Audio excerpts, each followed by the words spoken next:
blessing Majori norubvumo rwako pamberi pavanhu kuti Jesu Kristu mwanakomana waMwari ndinokubhabhatidza muzita raBaba romwanakomana nomweya mutsvene.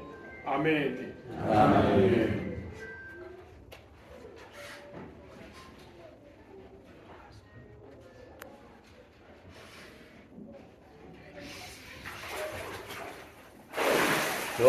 Sangana Paulo Visi,